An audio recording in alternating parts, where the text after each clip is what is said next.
Mr. Cini, we welcome you to the hearing. I ask the witnesses to please limit our testimony to 5 minutes, and without objection, your prepared written statements will be made part of the record.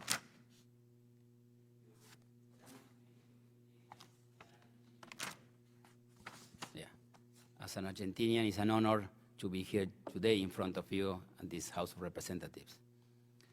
As you know, education in Latin America and the Caribbean was already in crisis. The pandemic made it worse. The region suffers the greatest inequality in the world, beginning with inequality of opportunities to access a good education.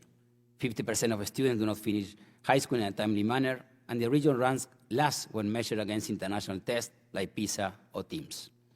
The pandemic aggravated this, resulting in 3 million students dropping out of high school and dropping out of school, according to the World Bank, and never returning to the classroom. Poor educational assessment results were surely due to the length of time schools were closed and the lack of connectivity, particularly in the most vulnerable communities. In addition, it has become clear that online learning is not a sound replacement for in-person education.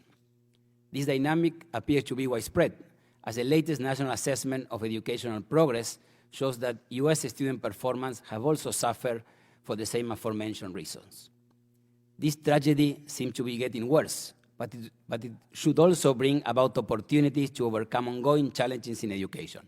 First, we have an opportunity to give visibility to the educational crisis and to understand from a foreign policy perspective that education in the region is key for the US, not only because education increases the odds of socioeconomic success and a more stable citizenry, but also because a prosperous Latin America and the Caribbean means more trade, less forced immigration, and the economic consolidation of the continent vis-à-vis the growing presence of China. There are so many issues that we include in foreign policy discussions, such as geopolitics, trade, transparency, and institutions. But we must also include human capital. We must give it the necessary relevance and include it in all multilateral and bilateral conversations. We must focus on the skills and abilities necessary for a thriving democracy and boost economic development.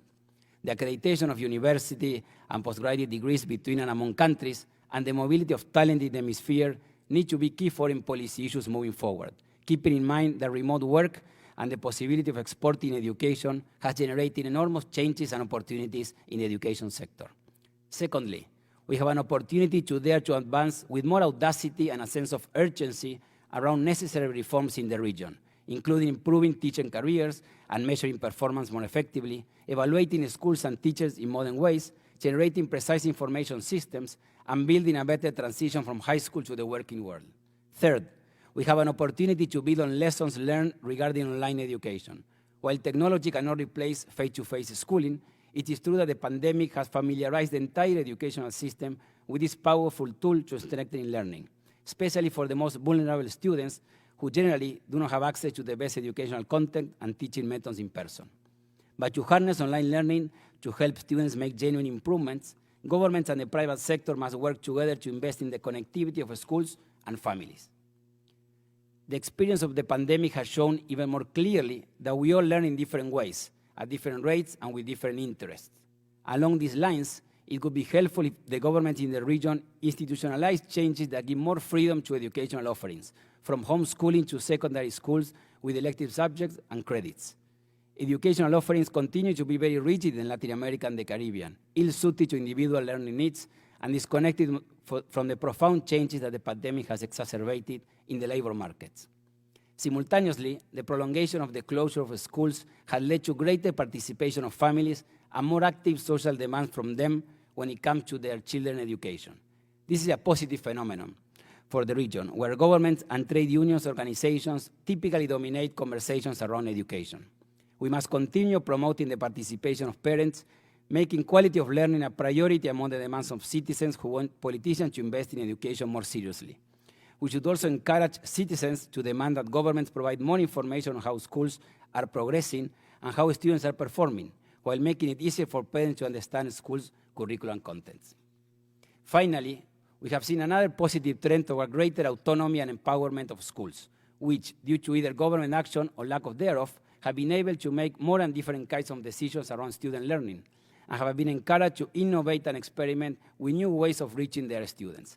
This positive trend could be replicated and cemented as the norm if governments better define institutional frameworks with more freedom for schools and teachers, who can do what they know best, to teach, with less rigidity and fewer regulations from the central ministers of education. In conclusion, while the pandemic has revealed and sometimes worsened educational challenges in Latin America that have existed for years, it has also widened the possibilities for changes that will benefit students, families, teachers, communities, and societies. Thank you very much.